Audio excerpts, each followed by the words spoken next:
What's happening, guys? We are here. We are live. We got a little bit of a different background today because it's not really Manchester United talk.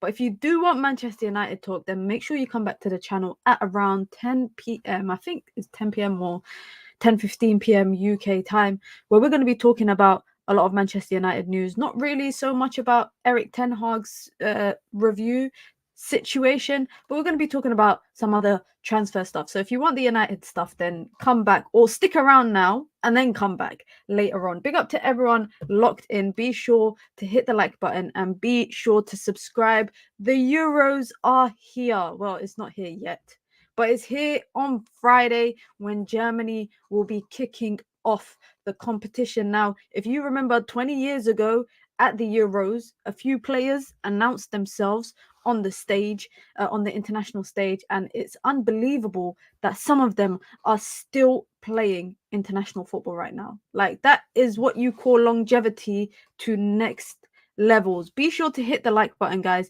and be sure to subscribe. We are gonna go through pretty much everything today. We're gonna go through young players to watch. We're gonna go through every single group.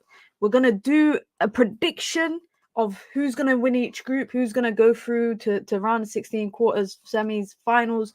We're going to talk about, obviously, some of the favourites for the Euros, some clubs, and I think some dark horses, teams to underachieve, and the teams that people are probably expecting too much from. We're going to talk about a lot of stuff.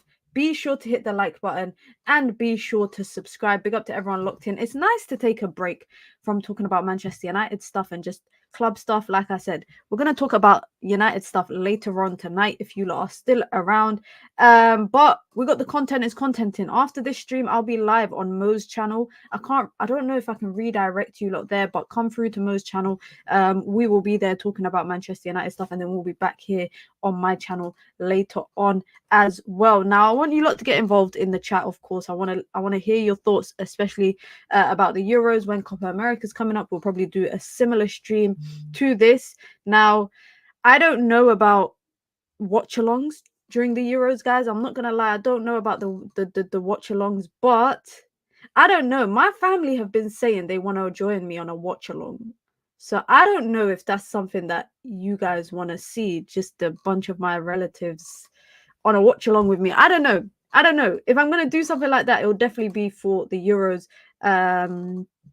But let's get into it. Of course, Euros. Should we start with just... what should we start with? I don't know. What should we start with? Let's start with what the groups are looking like. Let's start with what the groups are looking like for the Euros. This is what the groups are looking like. We're going to go through each and every group. This is really what we're going to use to kind of do the predictions and all of that kind of stuff. But we're going to go through all the individual groups. I guess the big teams are going to be the topic of discussion, but I think there are a few small teams, not small teams, but there's some underdogs. I think there's some underdogs that people are kind of just counting out of the competition. I'm not going to lie. I think everybody talks about the Frances, the Germanys, the Spains, the Englands, Italy, Portugal. But there's a few other teams I think people are not really taking that serious. I know there's a group of deaths. There's a group that's labeled the group of death. But I don't think it's really the group of death. I'm not gonna lie. I don't really think it's the group of death. So this is what the groups are looking like. Before we actually start doing our predictions, we're gonna save the predictions till later on in the stream. But this is what the groups are looking like. Group A, Germany, host nation, hoping for Cruz. I think Cruz is hoping that he can leave on a high and leave football forever after winning the La Liga, winning the Champions League, and then adding the Euros to his locker. I mean, it's in their home country, so maybe they can do what England failed to do in the last Euros. Of course, they've got Hungary in their group, they've got Switzerland, and they've got Scotland. Switzerland, we already know what they can do. We know the caliber of type of players that they have. I think Hungary is a team that you guys... Hungary might take points off people in that group. So that's what Group A is looking like. Group B is a very interesting group because really and truly 3 of those teams I think can actually finish top of the table. You got Spain, you got Croatia, you got Italy, and then you've got Albania. Group C is the group that I think a lot of people, if you're from the UK, will kind of have their eyes on, which is England's group. That is not an easy group for England. I'm not gonna lie, that is not an easy group for England, and I feel like I'm gonna come to it obviously when I do my predictions, but I think England are going to struggle a lot more than people anticipated in that group. And we're going to talk about England and Southgate's selections and why I think he's actually effed up big time with his selections. But Slovenia is in the group, Denmark and Serbia. I think they met Denmark in the World Cup. I want to say England met Denmark in the World Cup knockout rounds, if I'm not wrong. This group, for me, Group D, is the group that everybody needs to look out for, because Poland have just announced that Lewandowski will be missing the first game of the tournament. I think their first game is against France. He will be missing that because of an injury. They don't know if he's going to be fit for the second game of the group stages. However, I think Austria, Nations League, not World Cup. Now, I'm pretty sure we played Denmark. England played Denmark in the World Cup. I am pretty sure at some point they played. Was it the Euros, actually? I'm wrong. It's the Euros. England versus Denmark was in the Euros. Yeah, it was in the Euros that they played, sorry, in the knockouts. It was a knockout game that they played, because I remember them getting knocked out from it. But anyways, back to the topic. Netherlands have announced not only Frankie de Jong leaving camp with a serious, they're saying he's not fit.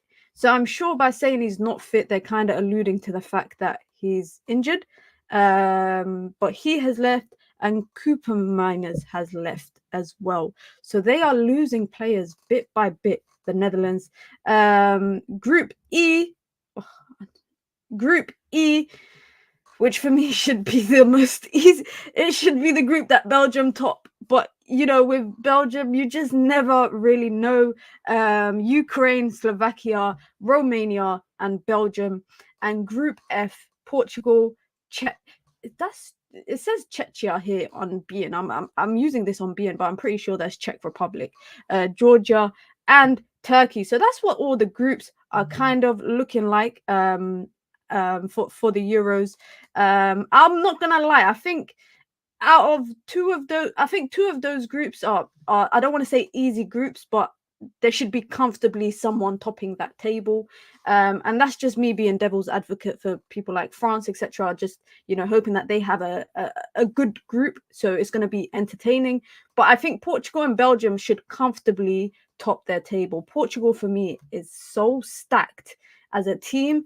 It's absolutely ridiculous. And we're going to actually look at that right now. If my flipping link opens up, if you guys want, I'm gonna put it in the chat. This website here, the Guardian, every competition, this is what I love, by the way, I read a lot of articles, guys, about football, right?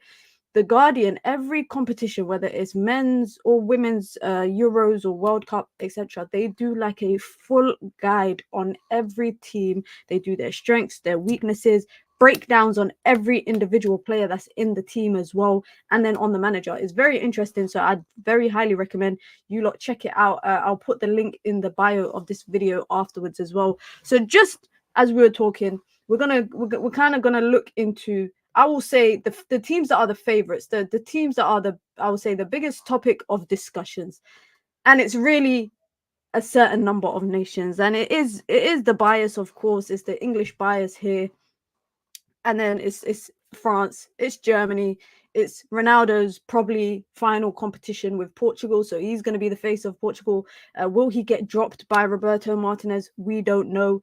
But I would say there's probably 5 teams right now kind of dubbed as the favorites. Of course, the host nations will always kind of be in that discussion. But I'm going to start with England. It's only right I start with England because I'm from the UK. I'm from England. I'm not English, but I'm from the UK. And I don't really go off of, what's the odds, because that's betting, in it. I don't go off of odds. It's just off of my own predictions. They have only won 1 game in their last 5 international matches, non-competitive, of course, friendlies, etc. But they have really been struggling under Gareth Southgate. And Gareth Southgate, for me, has not made it any easier for himself. Gareth Southgate has not made it any easier for himself by the people that he has taken. I'm sorry, yeah. We're going to look at the teams. We're going to kind of look at what's the best formation and where their shortcomings might come from. But I look at that front line that they have that's available to them. After Harry Kane, Phil Foden has scored the most goals for England at 11. And after that is Saka at 4. Where does Gareth Southgate think he's gonna get the goals from? Also putting together a bunch of players that haven't really played together in the England setup of recent. I'm saying, leaving behind, and some people might not agree with me, but I generally don't think Marcus Rashford should have been left behind. I look at the people that have been taken in his replacement, and I think what Marcus Rashford offers to England, whether he's in form or not, is neither here or there. What Marcus Rashford offers, running in behind, pace, etc., especially with Harry Kane kind of liking to drop deep, bringing in that space that people like Jude Bellingham, etc., can run into. Saka doesn't play like that. I'm not saying, by the way, Saka shouldn't go. Saka 100% should go. But I'm saying that when Harry Kane does pick up the ball and he drops deep and there's space for people to run in behind, whether it's a Jude Bellingham, he might do it. I don't think Saka will on the right-hand side. Or whoever's starting on the left-hand side, I don't even know. Is it going to be Gordon? Is it going to be Cole Palmer? Jared Bowen? I don't even know who's going to start on the left-hand side. But for me, leaving behind Marcus Rashford was a very poor decision. And another poor decision for me that Southgate made was leaving behind Harry Maguire. Now, I know Harry Maguire said in the statement that he was not fit. Luke Shaw is not even fit. He is the only left back at the England camp. No Ben Chilwell. And he himself is not even fit. I don't know how he's been able to get into the team despite not being fit. Like, for me, that is something that is, and again, it's a Southgate bias, and it's not because I don't like Southgate that I'm saying this, guys. Let me kind of be clear on that. But the most experienced people in the back line for England is John Stones and Kyle Walker. And Luke Shaw if he's available, but we won't know if we don't know if he's going to be fit until, honestly, the first game, which is on Sunday for England. And then in that front line, you speak about experience at international tournaments, and it's Harry Kane the most experienced, probably followed by Bukayo Saka, I think, who's maybe the most experienced after that. To me, that is not good enough. You don't leave behind. I get that Southgate says he picks based on club form, but sometimes I think club form should not impact your international call-ups when there's a certain job to be done at a certain international level. Now, of course, the face of this campaign is going to be Jude Bellingham. Jude Bellingham is going to be the face for England's campaign this year. I think if all goes right, he will be, he'll be the poster child. And if all goes wrong, we know what the English media are going to do, not just to him, but to other players in that team. But I really hope that the senior players kind of step up and take accountability if anything goes wrong. Like I said, they've got a group with Denmark. They've got a group with Slovenia. They do not have the easiest of groups. And I really hope that England kind of don't underestimate it. And I really hope that they know, basically, like, it's all or nothing. It's all or nothing. Now, this guy here has been the topic of discussion, and I saw a report yesterday or the day before suggesting that Gareth Southgate could decide to play Trent Alexander-Arnold in midfield. I'm sorry, yeah, for everything he does, and I might be of the very few. Is this England's fault for not having any like good ball playing center mids to this guy's level? Because there's no reason why someone who plays right back for their club should be playing midfield. There is no reason. And if you think of Trent, and I actually want to hear what you lot think. Trent playing in the middle means someone's being dropped. Are you telling me it's a Declan Rice, Trent, and Bellingham midfield? And Trent is going to be a bit more advanced in an 8 role or hybrid 8 role, whatever it is that Southgate and his team decide to play him in. Is Jude gonna play in the 8 role? Are they playing a double pivot? What is the thought process behind it? I want a 3-4-3. Funnily enough, I saw someone saying that Southgate should play a 3-4-3 with Saka at left wing back and Trent at right wing back. I literally a few days ago saw somebody, I was watching a video that was suggesting this idea because of England's deficiencies in the back line, which would bring out the strengths. Now, as a result, what would happen? I think it would probably be a Stones, Kyle Walker, maybe a Gahey as a back three. I don't know. I'm not too sure, but I don't know if it's realistic that Southgate would experiment with this team so early into the competition. I think if he was going to play this, a back three with wing backs, it would have been trialed months ago in all the different friendlies that England have been playing leading up to this. I mean, that performance against Iceland the other day was just a joke. It was actually a joke. Imagine that being I'm watching, and we're going to get to it, but I'm watching Portugal, who have scored how many goals leading up to the Euros. They're scoring for fun against teams. I'm watching that, and then I have to go watch England struggling against Iceland at home. That's for me. That's a joke. But outside of where is Trent gonna play, I'm so excited to see Kobbie Mainoo. I'm very excited to see how well Kobbie Mainoo may do if he gets the opportunity to play. I hope that, like, for a young kid that has played in big games for United, played in an FA Cup final, didn't look like he was nervous. I hope that the nerves don't kind of get to him. I saw Seedorf praising him today, saying like he was Seedorf, because I saw Seedorf saying, like, I don't know why you guys say that he's like me, because I was nowhere like him in terms of his coolness and his calmness when he's on the ball. I was very frantic when I was that age. And I think that's obviously one of his best attributes, is how good he is on the ball, how calm he is on the ball. He doesn't panic. He doesn't get nervous. He makes good decisions. However, and I'm saying this with a lot of caution, I have seen firsthand what the English media do to young black players that represent England when they struggle. I've seen it firsthand. So I don't want Kobbie to... I don't care where England go in this competition, just as long as he has a good tournament. And that, you could say that's my United bias, but not just him, actually. I want a lot of players to have good tournaments, because if England get knocked out because of quality, because they come up against a France or a Germany in the knockout stages, okay, cool. I could get behind. I could be like, all right, shit happens, excuse my language. But if it's down to individual errors, like England losing the Euros on penalties, we know, if you live in the UK, you know what's going to happen. You know what's going to happen with the media. You know what's going to happen with the society, etc., etc. Now, Declan Rice, Kobbie Mainoo, Jude Bellingham, Declan Rice, Trent Alexander-Arnold, Jude Bellingham, Declan Rice, Conor Gallagher, Bellingham. The questions right now, I think, are kind of endless.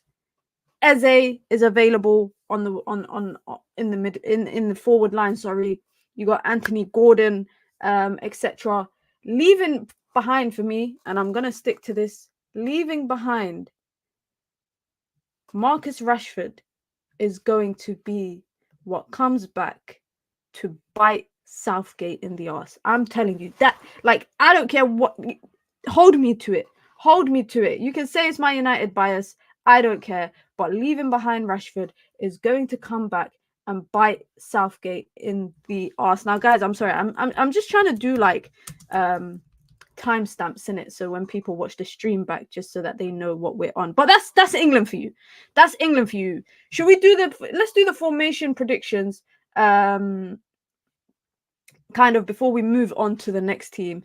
Let's do the formation predictions. Of course, in goal is gonna be a given. It's gonna be Pickford. It's inevitable. It's going to be Pickford. Now, the back line is interesting to me, or even the formation that they choose to play.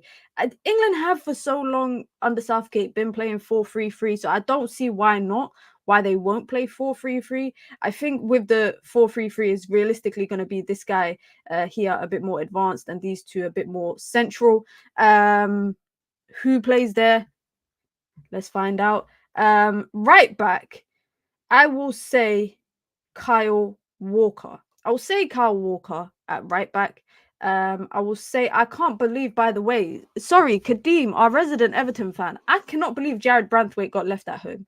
I cannot believe that is, to me, as absurd as you lose Maguire to an injury reportedly, and then you say, yeah, let me just leave behind the other left-sided centre back that I got. But anyway, that's neither here or there. I'm gonna go John Stones and Mark Gahey. I don't know if Luke Shaw will be fit. That is just my biggest thing. I don't know if Luke Shaw is gonna be fit. So, and he hasn't been fit for England for a long time. I know he spoke about his injury problems recently. However, I'm gonna go with Trips. I'm gonna go Trips at right back. That's my assumption. Just because I don't think Luke Shaw is going to be fit. And by the way, that's a waste of a seat on the flight to Germany, because you could have just taken someone that would have been fit. I don't see, like I said, I don't see him playing a back three with two wing backs.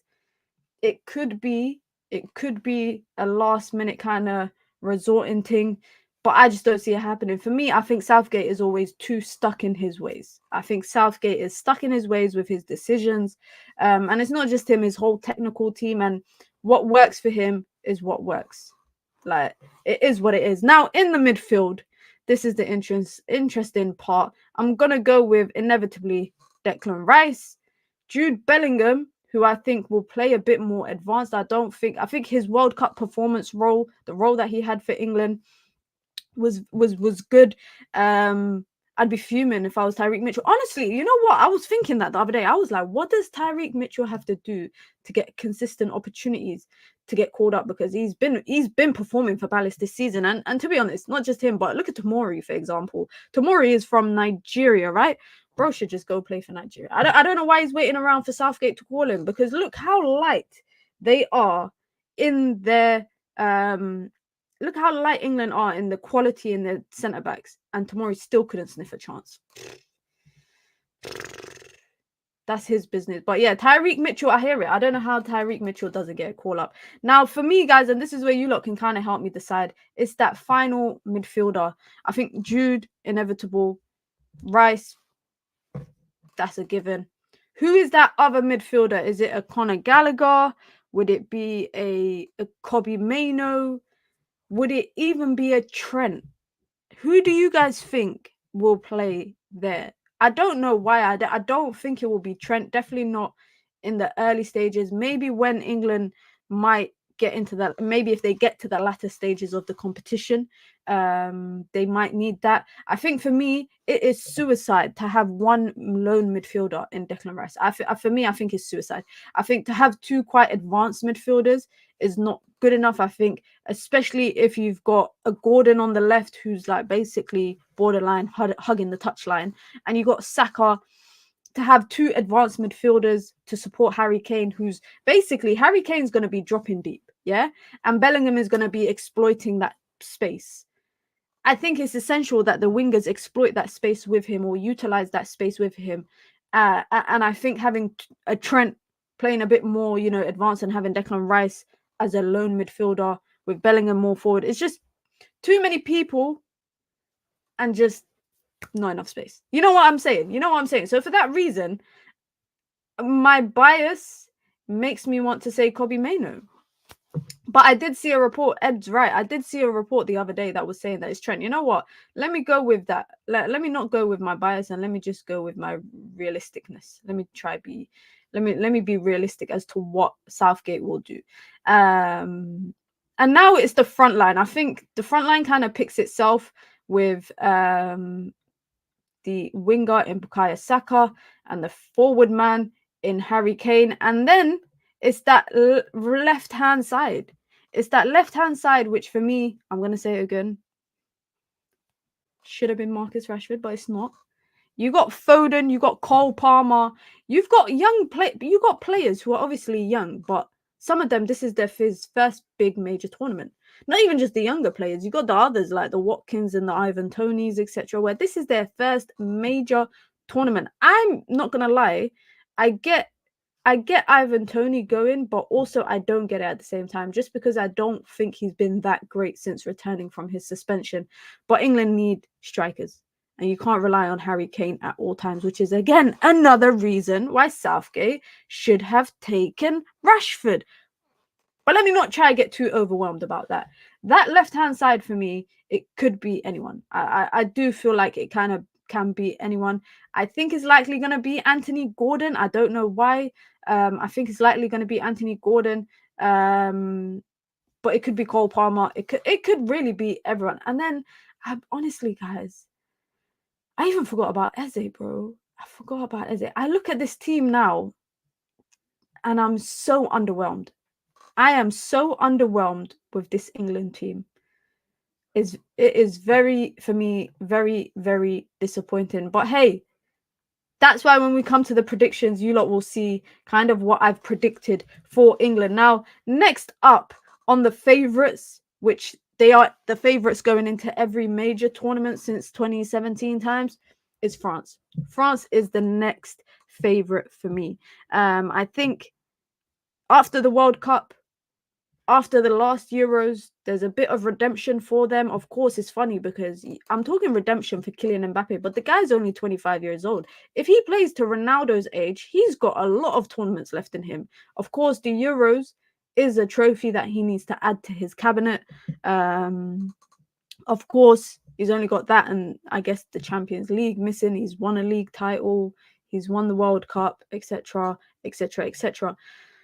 France is an interesting one to me. And the reason why, one thing I like about France, by the way, that I think England can take note of is that Deschamps just sits there, announces his squad, bam. That's it. There's no 32-man squad where people get cut, etc., etc. It's just simple. Announce your squad, that's it. Turn up to training. And congratulations to N'Golo Kante, who's back after a great season in Saudi Arabia, is back. He's the only midfielder, if I'm not wrong, he's the only midfielder in that partnership or the trio that they had from the World Cup win. From the World Cup win, Matuidi, Pogba, Kante, etc. He's the only one that's still playing for France. And he's not that old.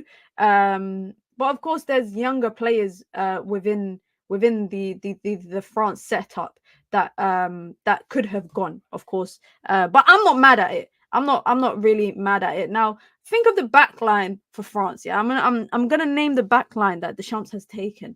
Benjamin Pavard, Ferland Mendy, Upamecano, Jules Koundé, Saliba, Klaus, Theo Hernandez, and Ibrahima Konate. Now, of course, Deschamps' favourite centre-back pairing will probably be Upamecano and Konate, I think.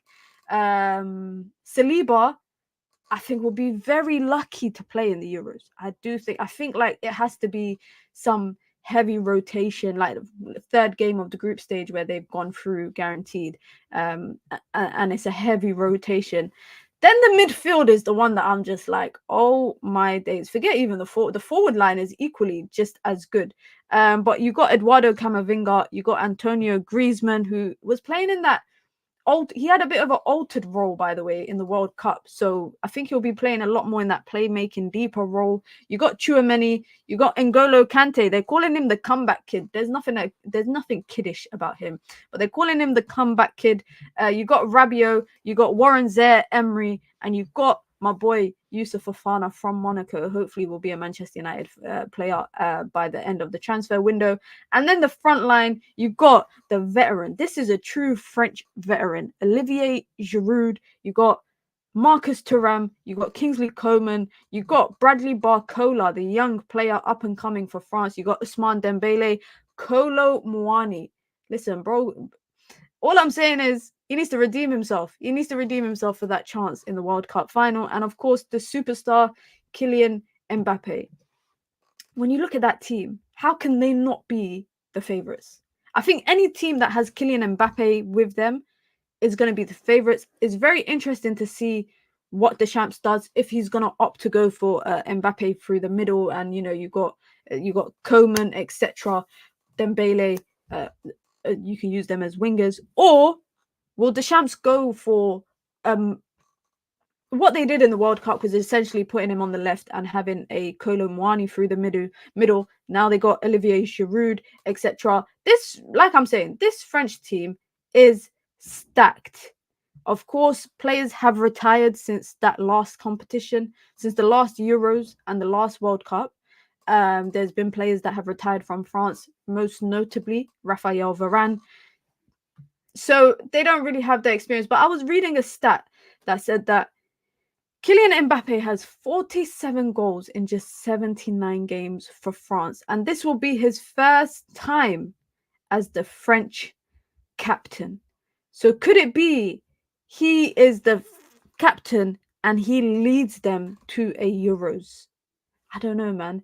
I feel like there's a reason why in the title of the video, guys, that it says footballing stories, because I think a lot of stories could be written with whatever the outcome is for the competition this year. I think, you know, if it's France, etc., there's a lot of stories that can be written. Another story that can be written, and I think we've touched on it earlier as well, is Germany's story. It's been 40 years since a hosting nation, has won the Euros. England, you are a disgrace. You are a cheat. But it's been 40 years since a host nation has done it. And obviously, Julian Nagelsmann, a guy that we've heard a lot about over the last season, having left his job at Bayern, got the job at Germany, didn't know if he was going to go back to Bayern or if he was available for other ones, committed now to a long-term project with Germany, and has a very deeply talented team. I want to say experience because there is a lot of experience in the team, but experience can only get you so far half of the time. I think they've got a very talented team, and after crashing out in the manner that they did in the World Cup and now being host nations, for me, they've got a point to prove. There has to be a point to prove for Germany. Now, who's the biggest name? Who's the biggest name I'll say for this is going to be Toni Kroos. It's his last competition. It's his last involvement in football. Having, like I said, won the La Liga, won the Champions League, and can bow out with a European Championship. What a story that would be for him. However, there are still other players in the team for me that are going to be equally as important for creating chances for Germany, and just being the kind of creators that they need. And I'm going to start with, again, going through their team, the depth that they've got. I don't know how Manuel Neuer is still playing for Germany, guys. I don't know how he's doing it. A true veteran, still the number one keeper for Germany, and he's got Bormann with him, and then ter Stegen. That's their three goalkeepers, and then their backline. Every time I look at the backline, by the way, guys, every time I look at the backline of other nations, it just makes me look at England's with disgust. Honestly, backline for Germany, or the defenders that they've taken 9 defenders. France only took 8. But they've taken 9 defenders. Antonio Rudiger. Every time I think about Rudiger in a Germany shirt, all I think about is when he was, who is it that he was mocking at the World Cup? He was running in a weird way, like taking the piss out of someone, only for them to crash out. Stories. We love a good football story. Japan, there you go. It was Japan that he was taking the piss out of. Karma works in mysterious ways, but Antonio Rudiger, David Raum, Jonathan Tah, a player that I've heard a bit about over the last couple of months. Joshua Kimmich is listed as a defender. I don't know. I thought he was more like a CDM, but we've seen him play at right back for Bayern Munich, so it could be something that is experimented. Schlotterbeck, we've got Anton, we've got Mittelstent, and we've got Benjamin Henrichs. I can't believe they're saying that his title in the team is the team rapper. I don't know what to make of that. And Robin Koch in midfield. Now, this is probably, I would say, after Portugal, they probably got one of the best midfields. You got Pascal Gross, you got Toni Kroos, legend, the icon, Jamal Musiala. I don't even need to talk too much in it. I don't need to talk too much, because if you are a regular here on the channel, you know how much I like Jamal Musiala as a player. Chris Fulrich, Florian Wirtz, which for me is probably going to be one of the young players of the competition. Ilkay Gundogan, the captain, the leader, having left Manchester City, I can appreciate him a bit more. Robert Andrić and Alexander Pavlovic. They're saying that he's the shocking call-up out of everybody there. And then their front line, which for me is a bit I'm not going to lie. Their front line is a bit They've got Kai Havertz, Nicholas Füllkrug, main goal scorer for Germany, and also just did a job for Dortmund this season. Thomas Muller, still active. Maximilian Bayer, Leroy Sané, and Dennis Undav. That is their team. But for me, the midfield just absolutely smashes it. Where is Germany going to get in the groups? I think they're comfortably gonna top their table. I think it's gonna be very comfortable for them to top their table. Oh my god, I just accidentally closed a bunch of my tabs. I'm an absolute idiot. Why did I do that? Clearly, I can't multitask, guys. Clearly, my problem is multitasking. But yeah, for me, their midfield is gonna be probably the most interesting one out of all of it. Bro, I am a donut, guys. I'm actually a donut. Never rated any Germany players. Damn. Tolumba got is a bit harsh. Germany got a bit of talent, guys. They've got a bit of talent. I think, from what we've seen in the past, they can definitely underachieve. We've seen that in recent competitions, but I think you never count the Germans out. That's one thing I know for sure, is that you never count the Germans out. And one person, obviously, I'm really excited to see Jamal Musiala, because the reason why I'm excited is because at the World Cup, he was Germany's best player despite being one of their youngest players. And I felt like the German team really let him down. So I'm hoping that this one, he could be a great, he can be heavily involved and they can get far. I'm really interested to see how it works with him and Florian Wirtz, etc. I'm not really going to predict their front line, but I'm looking at their midfield, and I think Toni Kroos will probably start. I would say Musiala will start, Wirtz will start. Gundogan, I don't know. That's the thing, is like there's a lot of 10s or more forward advanced midfielders.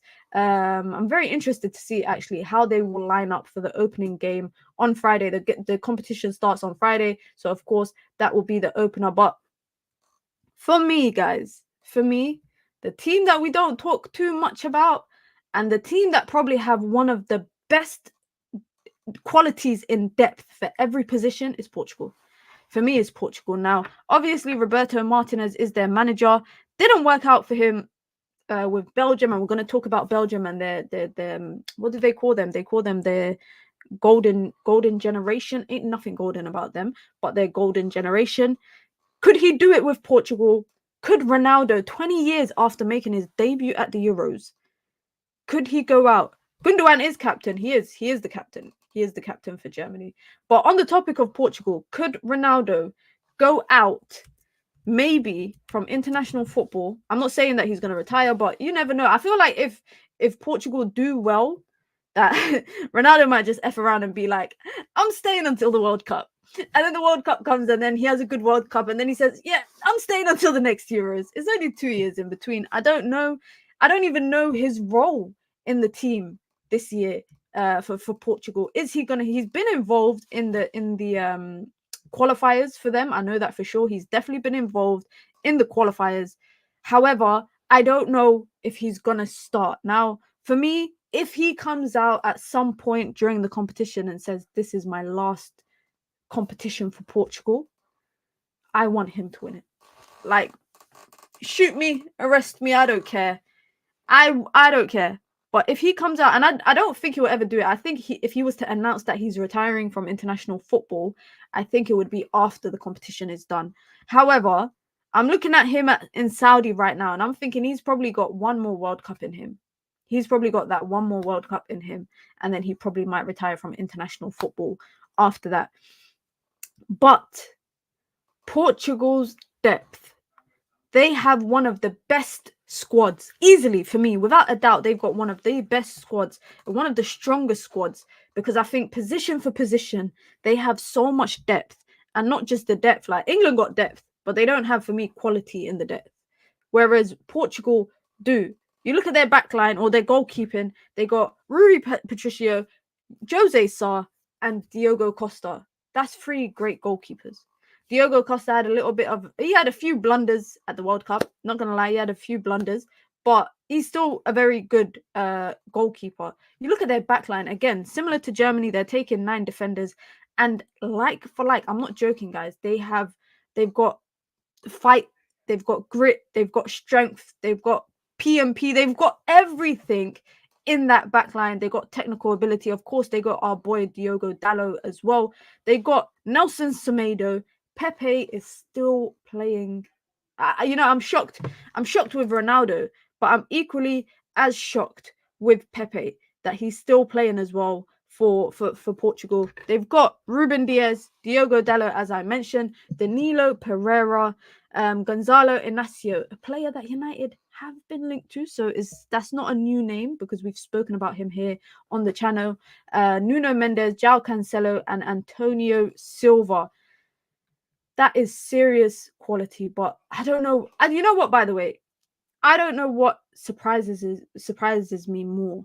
Because I look at their backline, I'm just like, wow.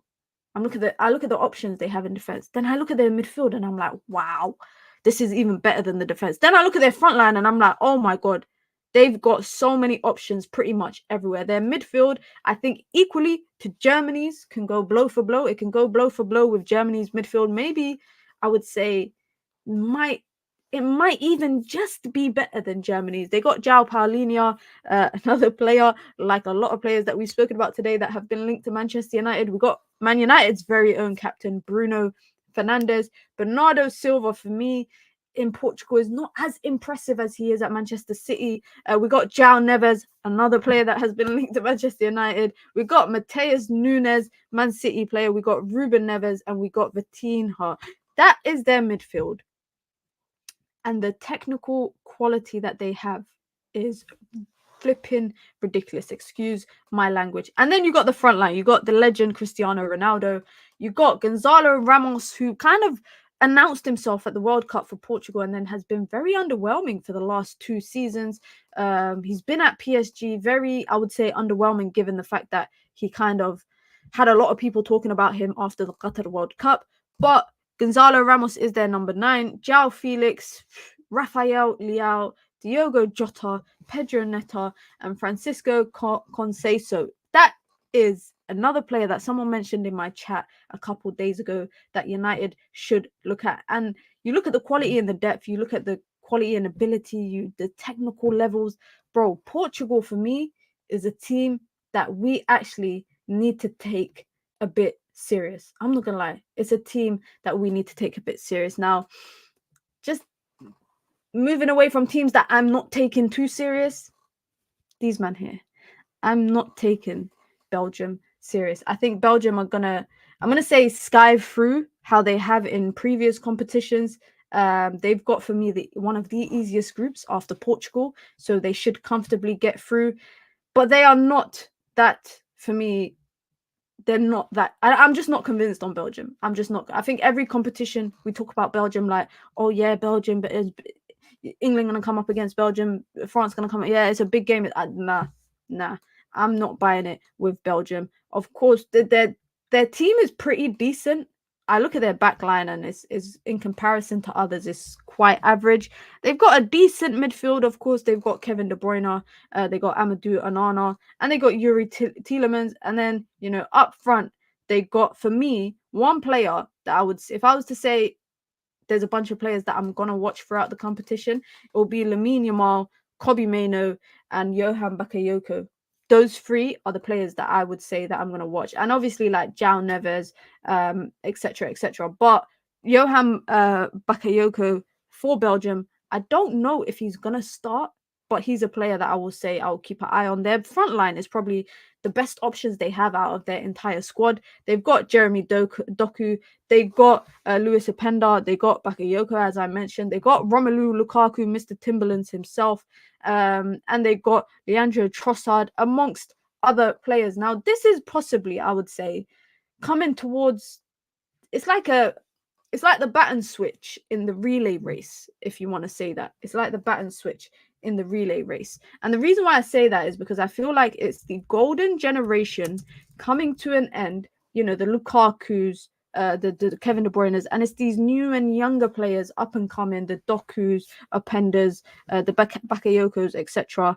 No Courtois in the team, which I found quite interesting. But I think him and the manager had a falling out, if I'm not wrong. Yeah, they had a falling out because they took the captaincy off him, or they didn't give it to him. But for me, it's the handing of the baton for this Belgium team. It's the older players kind of having to shift and make room for these younger players that have the hype. Because let's be honest, guys, Belgium have been a failure for the last how many competitions? For the last 2 World Cups and the last Euros, Belgium have been a failure. They're always the team that gets to the quarters or the semis or the third place runners up, but that's about it. I think even that time, making it to the third place runners up in the 2018 World Cup, that was an achievement for them, but that was horrible. They should have made it further with the team that they had. And to be honest, like I said, that's just my opinion. That's why I say I'm not really convinced on their golden generation. Witsel, Vertonghen, Kevin De Bruyne, Lukaku, they are the vets in the team. They are the veterans. But I don't expect nothing from Belgium. I'm not going to lie. I'm not really expecting. But who I'm expecting to absolutely mess up the Euros. And when I say mess up, guys, I mean it in good context. I don't mean it in a bad way. I want them to be electric. This kid here is going to teach people what can't be taught. He's going to teach them what cannot be taught. Of course, for me, like I said, my United bias will always trickle in when I'm talking about Kobbie Mainoo. But for me, this kid here, Lamine Yamal, is going to be the young player of the competition. Easily. My guy is 16 years old. 16 years old. Burst onto the scene. I was going to say I was tweeting about him when he was 15. I don't want to sound weird, but I was watching stuff from the Barcelona academy, yeah. And I remember tweeting back in this before he even trained with the first team, and I remember tweeting about him saying this kid he's gonna be special. He has the potential to be, I think, one of the best players. I can't remember a player being. I'm not going to say he was to the level of Mbappe when Mbappe was bursting onto the scene, but I cannot remember a young player that has had, for me, the talent that he does at such a young age of recent years. I'm talking about football in the last 10 years, guys. There is something about this kid. You look at the Spanish team, and we're going to talk about the Spanish team. He easily gets into that team. Easily, for me, gets into that team. He's the prodigy of that team, if you want to call it that. Now, Spain, similar to, I will say, Portugal and Germany, they got quality in their depth. They got David Raya, they got Unai Simon, and they've got Alex Romero in their goalkeeping options. We know who the starter is. It's going to be Simon. Then they got Dani Carvajal, goal scorer in the Champions League final.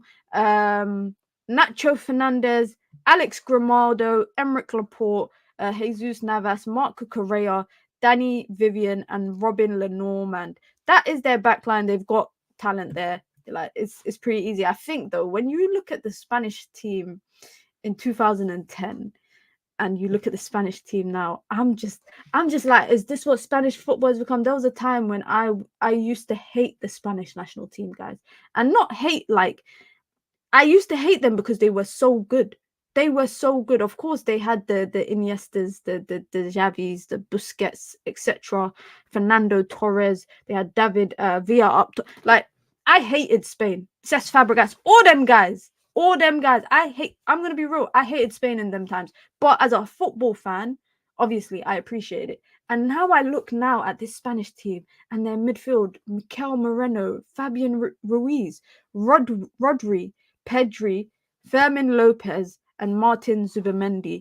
That is their midfield options. How do you go from creating the Busquets and the Iniestas and the Xavis and the Cesc Fabregases and the Santi Carzolas and all them guys to having a midfield like this at the Euros? It's so funny. It's funny. Rodri and Pedri are top though. Yeah, I think in that midfield they're easily the two best players in that midfield. And then their front line where they've got for me a bit of depth. They've got a lot of forwards. It'll be interesting to see how far they get. Alvaro Morata, I can't believe that guy. He's always got a funny-ish career for me, because it's 1 minute he's missing sitters, next minute he's scoring goals to knock Liverpool out the Champions League. I don't know. Joslu, fresh off of his Champions League win. We got Dani Olmo, Ferran Torres, Nico Williams, Lamine Yamal, like I mentioned, and Perez. Spain, another quiet but contending team.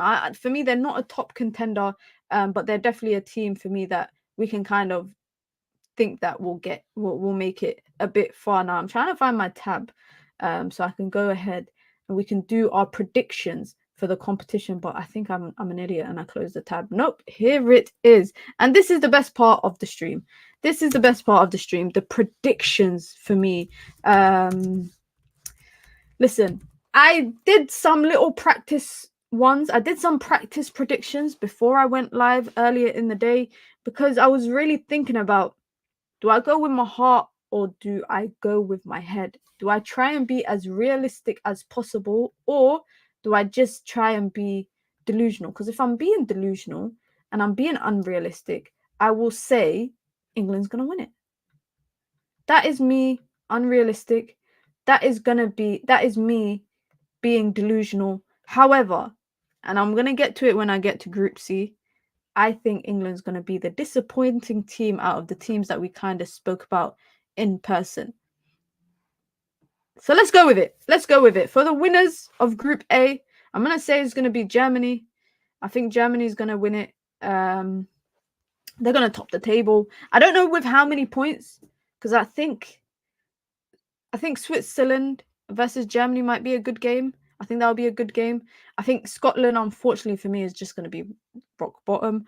I don't anticipate Scotland to get that far in the competition. But second up in the group, or runners up in the group, I'm gonna go with Switzerland. I want to go with Hungary. A part of me wants to go with Hungary, but I'm gonna go with Switzerland, and I'm gonna go Hungary third and Scotland fourth. England will always be favourites, but never winners. England ain't won a major trophy. The men's team have not won a major trophy since 1966. I don't know how they keep going into competitions as the favourite. Like, even when they did have the best England team, I think the best chance to win it, which was the most recent Euros a couple of years ago, they failed. And I will always put that down on Southgate. I will always put it down on Southgate. However, anyways, we'll go on. Group B. Group B has 3 possible people that can top the group. It's got 3 possible people for me that can top the group. Italy could, Spain could, Croatia could. Simple as that. But I'm going to go with Spain. I'm going to go with Spain because I hate Italy. I'm joking. Love to my Italians. No love to my Italians, actually. I got a little bit of PTSD from 2021 and the Euros finals. I'm going to go with Spain to top their group, just because Lamine Yamal, and they've got talent. And Spain have been here before. I'm going to say Italy will be second and Croatia third. Albania will be bottom of the table. The last time Mina won the World Cup, the last time England won the World Cup, Mina was minus 30 years old. I'm trying to think, were my parents alive? My parents were alive when England last won the World Cup. None of my siblings were alive, though. My first sibling was born about 12 years after that, I think. But it's been a long... Guys, do you know how many things have changed in the world since England last won a competition? The men's team. A lot has changed in the world, guys. You can pay for stuff with your phone. Who would have thought the last time England won a trophy that you fast forward how many years into the future and people are just tapping their phone to pay for stuff? Come on. Like, if we were to sit here and talk about all the things that have happened, we've had a female prime minister in the UK. Come on, guys. We've had the first ever female prime minister in the UK since England won a competition. Back then, it was probably unheard of to ever have a female in office. I'm not saying she was a good prime minister, but damn, come on. Like, and to be honest, the only way that I see England winning the Euros, yeah, is because there's no Tottenham. This is the first time since like 1994. It's the first time since like 1994, I think, that there's no Spurs players. So maybe that could be a blessing in disguise for England. Countries got independence from British rule. I could actually Google right now how many countries have gotten independence from the British since the last time that England won the World Cup. That we could be here for days, guys. We could actually be here for days, but we can't. We can't be here for days. Group C, on the topic of England, is their group. And I'm not going to lie, guys. I'm going to be so honest. Let me put that right here. I think Denmark topped the group. I think Denmark will top the group. Rasmus Højlund, I didn't speak about him, but Rasmus Højlund has something for England. He's got something for him. And let's actually talk about Denmark just quickly in terms of the depth that they have in their team, because they also have quality in their team. A very young team reached the semi-finals in 2021 when they played England. So clearly they have the ability there, and they've got I would say, experience. They got Schmeichel in goal. They got Joachim Andersen from Crystal Palace in that back line. They've got so much experience. They've got Christensen as well. You don't know him from, he was at Chelsea. I think he's at Barca now. United have been linked to him at some flipping point. In that midfield, they've got Norgard, they got Højbjerg, they got Eriksen, they got Damsgaard, they got Jensen. They're calling him the Danish Pirlo. The Danish Pirlo. And then you've got, obviously, for me, Rasmus Højlund. They've got other options up front as well, but Rasmus Højlund, for me, he's got something for England. He's got something for England. And that is not my United bias. I'm just saying. What website is that? It's on beIN Sport, bro. If you go on beIN Sport, you can do this simulator, whatever the hell it's called.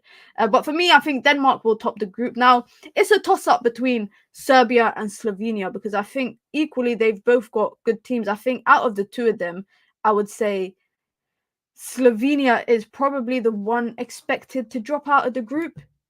I would say that they've got some good, players. They've got, of course, the one that has broken half of the Premier League's heart recently in Benjamin Sesko in their forward line. They got Oblak in goal as well. But for me, I'm going to stick with my heart. And I'm going to say Serbia. I'm going to say Serbia finish second. Serbia, for me, they're just real men. They're just like real dogs. They got the That's the only way I can describe them. That's the only way I can describe them. They got Pavlovic in the back line, Milinkovic. Listen, that front liner, who mentioned it? Rwan just said, have you seen Serbia's forward options? Their forward options is serious. They've got Kostic, they've got Vlahovic, they got Jovic, they got Mitrovic, they got Tadic. Flip! How much talent is in that front line? Maybe where they fall short could be in the middle, but they do have the likes of Milinkovic-Savic, which for me, he had a very good World Cup, and then he moved to Saudi, if I'm not wrong. So I just look at their front line and I think the strength, the sheer strength and physical ability, they really might bully the hell out of England. Third place, England, and I say Slovenia finish fourth. I do think England will make it through as the third place, like best runners up or whatever. This is what they're calling the group of death, because it's got two big teams in there. Netherlands, who are missing one or two very important players, but obviously they got Van Dijk, they've got Frimpong, etc. Third, yeah, I don't know why. I don't know why, but something is telling me that England are just gonna flop in the group stages, and then they're gonna wake up in the latter stages of the competition. I don't know what it is, and that's why I said to you guys that when I was doing this earlier, I did one with like what my heart thinks, and then I did one with what my head thinks, and I just think that some decisions are gonna come back and bite Southgate, and I think the hype. England don't do well when there's too much hype on them. The last Euros, I generally think England made it far because leading up to the competition and when the competition started, England weren't favourites for that Euros. Even if they were playing at home, they were not the favorites. And it's only as the competition went on and they finally like got past Germany, etc., that's when people started to think, oh my God, it's coming home, it's coming home. I think England and pressure doesn't bode well. That's it. That's as simple as that. But like I said, what makes me think that England can do well is the fact that they have no Spurs players this year. So maybe they actually might win the Euros for the first ever time. I think France will comfortably top their table. I think Netherlands will be second. However, I am worried about a lot of players dropping out of the Netherlands team, with injuries, etc. I'm going to go Austria. And I will say Poland. Actually, I'm going to let me go Poland and then Austria. I don't know. Poland and Austria for me is like, I'm thinking I don't want to put too much weight on the fact that they might miss Lewandowski, not just for the first game, but for the group stages of the competition. But I'm going to stick with it, and I'm going to say Poland. Group E, Belgium should comfortably win that. If they don't finish with maximum points, I will. To be honest, I'm already saying that Belgian golden generation is coming to an end anyways. But nevertheless, I still expect them to comfortably top that group. I'm going to go Slovakia for second place, Ukraine third, and Romania in the last spot. And Group F, the final group, Portugal to top that group, Czech Republic second, Turkey third, and Georgia fourth. That is what my group stages are looking like. And for the best third place teams, 4 of them will go through. 4 of them will go through. It just depends on their points tally. I think because England are going to win, I think England are going to, I was going to say draw all games, but that's not realistic. I was going to say England draw all their games, but that's not realistic. That's really not realistic. But anyways, I'm going to go Croatia, England, Hungary, Poland. That's going to be the 4 teams that go through as third place finishes. And then we got the best part, and that's when the competition starts to heat up. It's the round of 16. Germany, home nation. I think they've got that advantage, and as well as the advantage of the talent that they have in their team. Germany are going to win. I think Switzerland versus Italy. And this is obviously all hypothetical. If I was to get everything correct, guys, astaghfirullah, but I might just do the lottery. That's why I don't anticipate that all of this will be correct. This is just obviously predictions. Italy, for me, Spain would beat Hungary. Denmark, Portugal versus England. Is that not going to be a repeat of 2004? Would that not be a repeat of 2004 when Ronaldo became the most hated man practically in England at the time when he came back? However, I would go Portugal. I would go Netherlands. I would go Croatia, and then I would go France. I think the finals is going to be like a Germany versus France, by the way. Spain versus Germany, I think Germany. Netherlands versus Portugal, I'm going Portugal. France versus Croatia, I'm going France. And Denmark versus Italy, I'm going Italy. Now, if this was to be the semi-finals, this would be probably the best matchup that we've seen in the semi-finals in a long term. Germany versus Portugal, France versus Italy. My head, my heart, I'm in 2 ways about it right now, but I will say Portugal versus France in the final. And who wins, I don't care at that point. I don't care. A part of me does think Germany could actually beat Portugal as well. So it could be either way. It could be Germany versus France, or or it could be Germany, versus France, or Portugal versus France. I think France will get to the final. I think inevitably they will get to the final. They've been semi-finals of the Euros, 2 finals of a World Cup. With the quality and the team that they have, I think that I think they'll comfortably get to the final. But I'm going to stick with the Portugal versus France, and I'm going to go France to win. That is my predictions for the competition, for the Euros. Of course, it can really go either way, because I think with competition football or cup football in this instance, it's very hard to predict. I've just said England will finish third and just about get into the knockout stages, and then they will get knocked out by Portugal. And I've also said at the same time that, France will go on to win it, despite the fact that I said a couple of days Germany might win it. I change my mind every time, guys. You lot should know, innit? Women change their mind all the time. Big up to everyone. Be sure to hit the like button. Be sure to subscribe. Just over an hour on live. I will be live with Mo in about 25 minutes. Let me know, by the way, in the chat. Let me know in the comments if you're rewatching the stream. Let me know your predictions for the Euros. Who do you think is going to win it? Who do you think is the dark horse to watch? Who do you think is going to surprise everyone? Who's the young player of the tournament? Who do you think is going to win the Golden Boot? Who's going to win the Golden Boot? I think it'll be Mbappe. I think it'll be Mbappe to win the Golden Boot, winning it at the World Cup. But he's going to carry France on his back. I think he's just I feel like Mbappe might just be in a good place now, that he's finally got his move to Real Madrid, and he wants to kickstart that with, coming off of a Euro Championship. I will say it's going to be Mbappe for the Golden Boot, but I wouldn't be surprised if a traditional 9 wins it. I'm talking about a Harry Kane or someone like that. I wouldn't really be surprised. I would love if Rasmus Højlund won it, but I don't know how realistic that is. I think player of the tournament, player of the competition, best player in the tournament, I will give it to Jamal Musiala. I think Jamal Musiala will be a big part of Germany's run. I think young player of the tournament will be Lamine Yamal. Golden Glove, Diogo Costa maybe. Just because Portugal don't be conceding goals like that. Portugal don't be conceding goals like that. But that's my predictions. That is all my predictions. Let me know. Obviously, I've told you a lot. I think France will win it. However, I think maybe Germany might win it as well. So that's my 2 that I think will win it.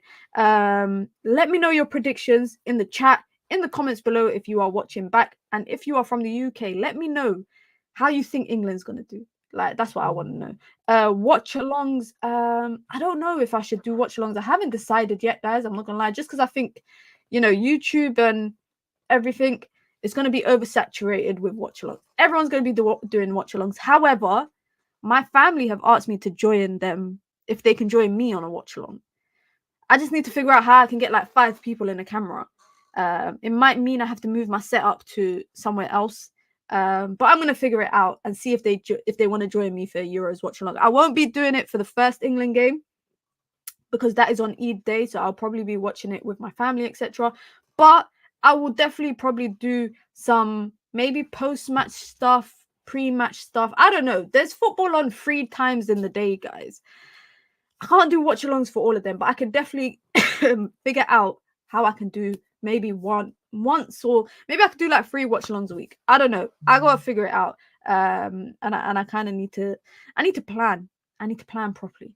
But big up to everyone. Be sure to hit the like button. Be sure to subscribe. As I mentioned, be sure to let me know in the comment section below if you're watching this back who you think will win the competition. Like I said, there's so many stories in the Euros this year, whether it's Toni Kroos, whether it's Cristiano Ronaldo, whether it's Kylian Mbappe finally winning a Euros, whether it's England finally winning a Euros, whether it's Lamine Yamal picking it up at such a young age, Jamal Musiala, or maybe even a team that nobody expected. I think there's going to be some great stories throughout the competition. And like I said, I'll try to bring you a lot of the content. As I mentioned, I'll be live on Mo's channel in 20 minutes. In about 20 minutes. So come over there. If you want to talk about club stuff, I think we talk about United and Chelsea, etc. And if you want some Manchester United updates, then you can come back here at 10 p.m. UK time, where I will be live. And we are going to talk about the striker news. We're going to talk about what Erik ten Hag may or may want from Ineos, or what Ineos may want from him. There's so much to talk about, man. You guys know what it is. As I mentioned, be sure to hit the like button and be sure to subscribe. I'm out, guys. You know what it is. Peace.